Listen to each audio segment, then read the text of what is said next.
Hello friends, मेरा नाम है पुनीत और आज हम पढ़ रहे हैं ब्रेकअप के बारे में कि ये ब्रेकअप होता क्या है। हमने सुना तो बहुत होगा कि उनके बीच में ब्रेकअप हो गया, लेकिन उसके बारे में क्या हम कुछ लिख सकते हैं, कुछ बता सकते हैं? यदि लिख सकते हैं आप, अच्छी बात है। नहीं लिख सकते तो बने रहिए, मैं आपको बताने वाला हूँ ब्रेकअप की फुल डेफिनेशन कि इसमें होता क्या है आखिर।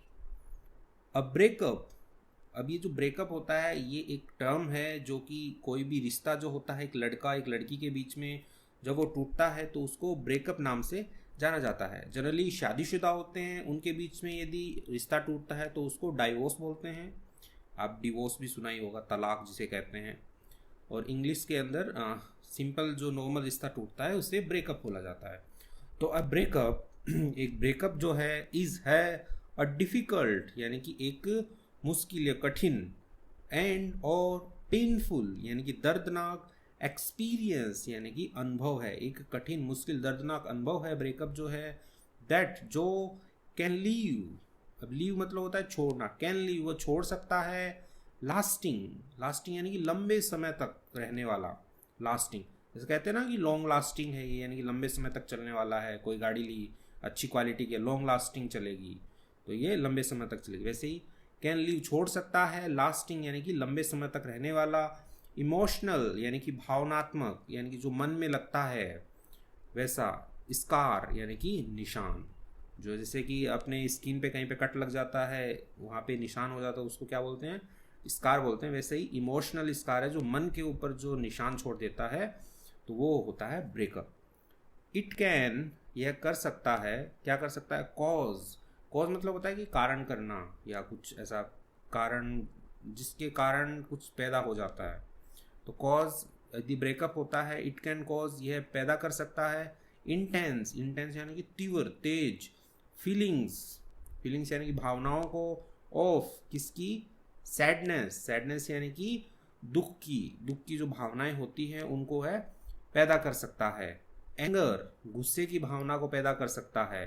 एंड और कन्फ्यूजन, कन्फ्यूजन यानी कि दुविधा में या भ्रम जिसे कहते हैं, तो उसकी ये भावना जो है वो पैदा कर सकता है क्योंकि ब्रेकअप के बाद लोग टूट जाते हैं। एंड और can be challenging, can be यानी कि हो सकता है, जो ब्रेकअप है वो हो सकता है चैलेंजिंग, चैलेंजिंग यानी कि चुनौतियों भरा हो सकता है। To move on, move on होता है आगे बढ़ना, किसी चीज़ से आगे बढ़ना। जैसे ब्रेकअप हो गया तो जनरली आपने सुना होगा मूवीज़ में कि मूव ऑन, आगे बढ़ो, वो तो हो गया तो हो गया। तो मूव ऑन फ्रॉम यानी कि से, यानी कि ब्रेकअप से। तो उसके लिए आया है can be challenging to move on, चुनौतियों भरा हो सकता है आगे बढ़ने से। हाउएवर यानी कि हालांकि। इट कैन, इट कैन यानी यह सकता है। ऑल्सो बी यानी कि यह हो सकता है, यह भी हो सकता है। एन अपॉर्चुनिटी, अपॉर्चुनिटी, अपॉर्चुनिटी मतलब होता है मौका, अवसर जिसे हम कहते हैं। तो जो ब्रेकअप होता है यह एक मौका भी हो सकता है। किस चीज़ का मौका हो सकता है, फॉर के लिए, personal growth, personal growth and learning.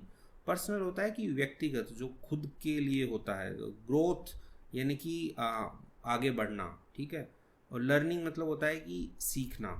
तो यह एक मौका हो सकता है खुद के आगे बढ़ने के लिए और खुद के कुछ सीखने के लिए, क्योंकि आपका पार्टनर नहीं रहेगा तो टाइम उसको नहीं देना पड़ेगा, आप खुद को दे सकते हो।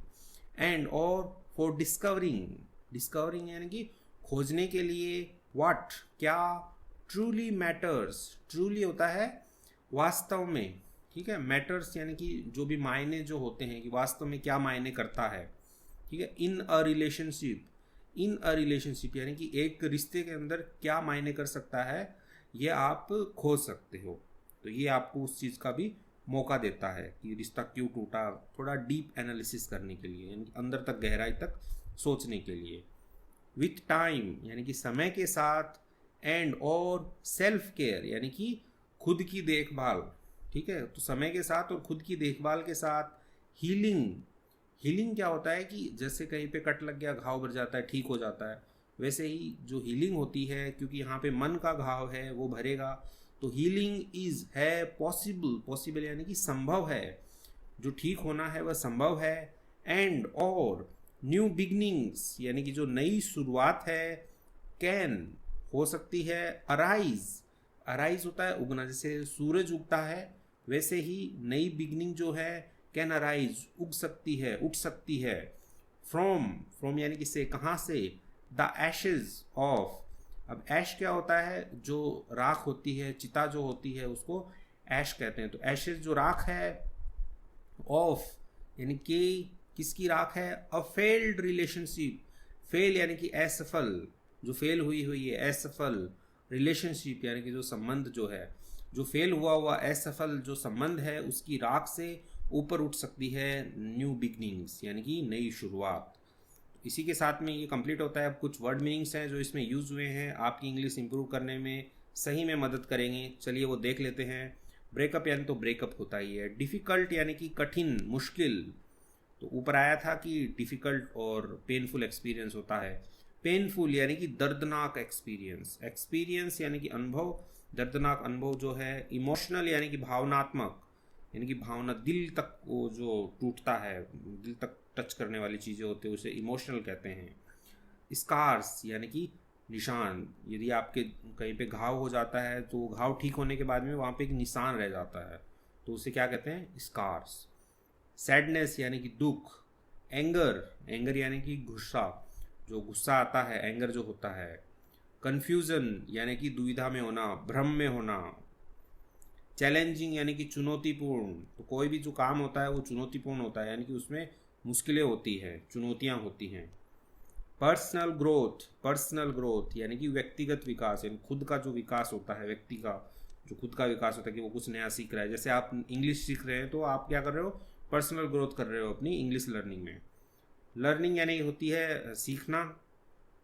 रिलेशनशिप यानी कि संबंध। टाइम यानी कि समय। सेल्फ केयर यानी कि स्वयं की देखभाल। हीलिंग यानी कि ठीक होना।